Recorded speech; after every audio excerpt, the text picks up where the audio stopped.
and Thaddeus Moss's father. Yes. Some guy named Randy.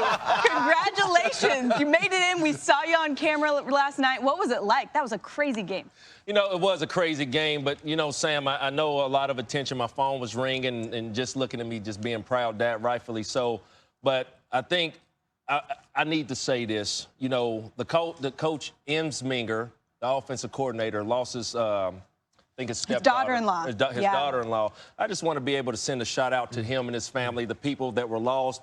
You know, just sending some warm love this morning because I know I was just talking to my son, and my son was like, Dad, he was the tight ends coach before. And I said, son, I remember sitting in his office, and he was just talking to me about the development of my son. Now he's calling the plays. So for him to go into a big game like that with a heavy heart and call a hell of a game, man, I just want to send a shout-out to the LSU Fighting Tigers and Coach Emsminger for being able to call a game like that. An incredible game, and you could tell they were playing with some extra emotion. Can't wait to see them in New Orleans. We will all be down there in New Orleans. We figured Randy's going, we might as well all go. So we'll be doing the show from New Orleans. And look, it is a huge day in the NFL. It's the end of the road for 20 teams, 12 teams, still a chance to get to Miami. 2 of those spots up for grabs today. So before we get to everything we're going to be breaking down, let's go for what's really at stake. Adam Schefter and Chris Mortensen have more. Guys? Oh, thanks very much, Sam. Here's what's at stake going into week 17 of the regular season when the playoff field finally will be set amongst all these teams. For the number 6 seed, more, if the Titans beat the Texans today, they get that spot. If they don't, and the Steelers beat the Ravens and get a Titans loss, they're the team. And the Titans get back their running back, Derrick Henry, today from that hamstring injury. No Deshaun Watson for the Texans and limited DeAndre Hopkins for the Texans. And the Raiders have so much that has to happen for them to clinch that 6 seed. It starts with a victory in Denver, and then you see some of the combinations that are involved with the Raiders getting the number 6 seed. Maybe if they'd gotten some officiating help this year, the Raiders would be in better shape. But no Josh Jacobs, their rookie running back for the Raiders in Denver. No easy out here with Drew Lock at quarterback. And what we've got buys on the line as well in the AFC today. The number 2 seed, the Patriots beat the Dolphins in Foxborough, number 2 seed. If they don't beat the Dolphins, and if the Chiefs find a way to beat the Chargers and get the Patriots loss, the Chiefs then get the number 2 well, seed. the Patriots are in Foxborough today. But you know what? Brian Flores, the head coach of the Dolphins, he didn't believe in tanking. They're not going to tank today, and you still got to like the Patriots. There's one spot left in the NFC today, more, and this is what the NFC playoff picture looks like at this point in time.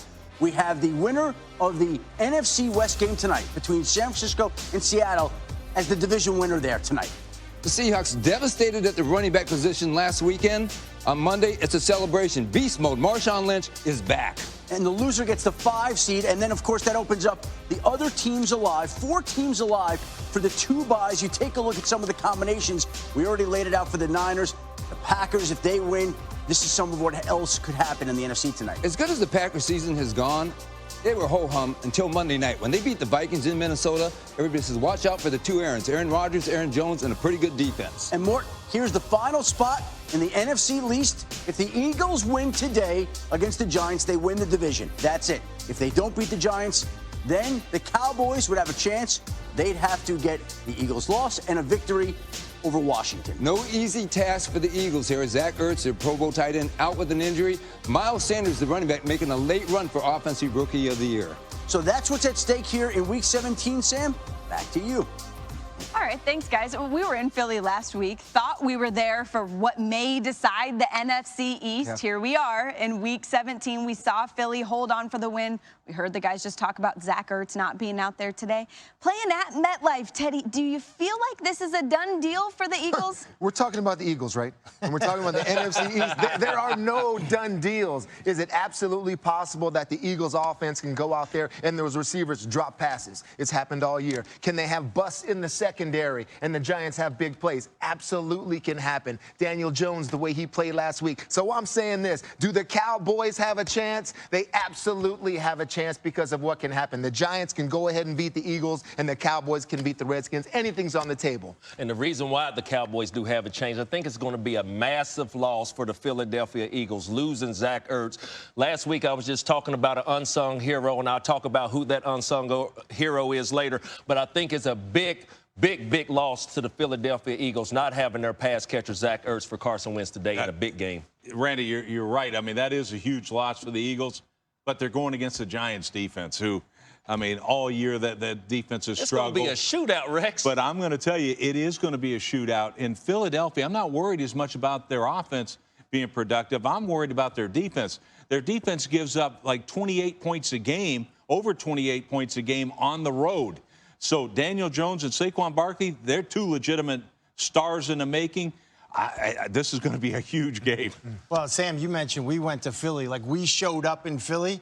Dallas didn't show up in Philly last week. That was the biggest disappointment to me. I thought Dallas would go in there, get the win. I feel like they're the better team on paper. The job that Doug Peterson has done with the injuries, can he manufacture offense today without Zach Ertz? Yeah. That's what I'm looking to see. I wish we had a tally for how many times at least one of us on this set has said Dallas is the better team on paper.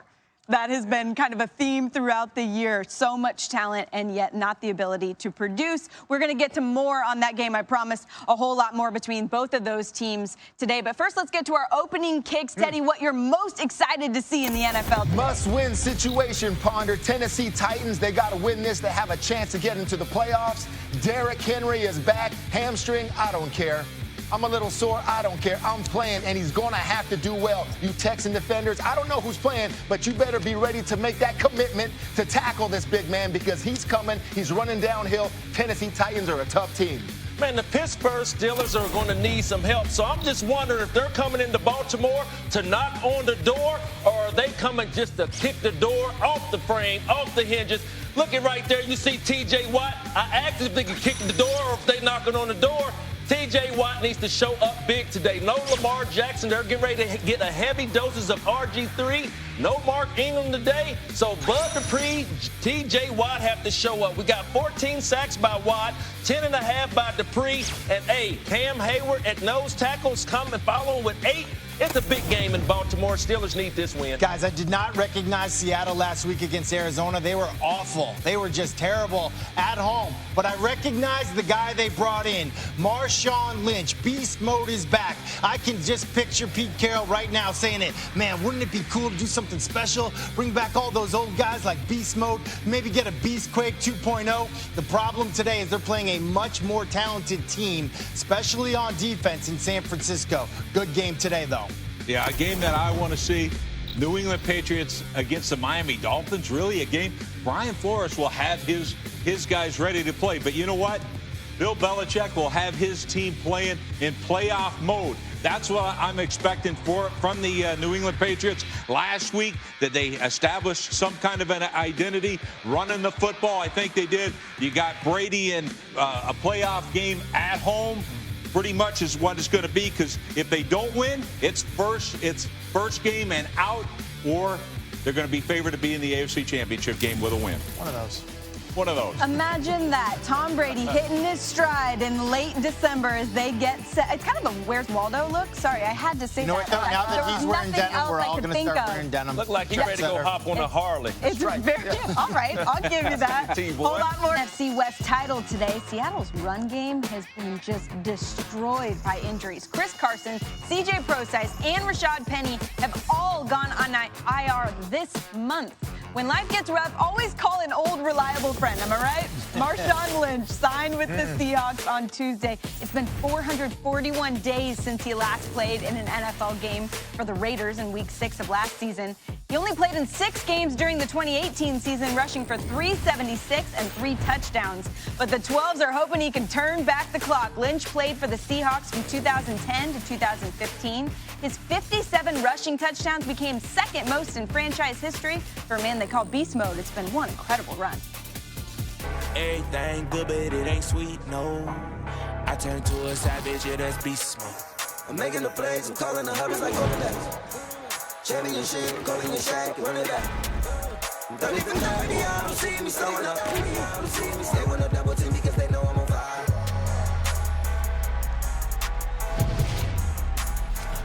Started off as a man child and then went to beast mode. That's not something you go into.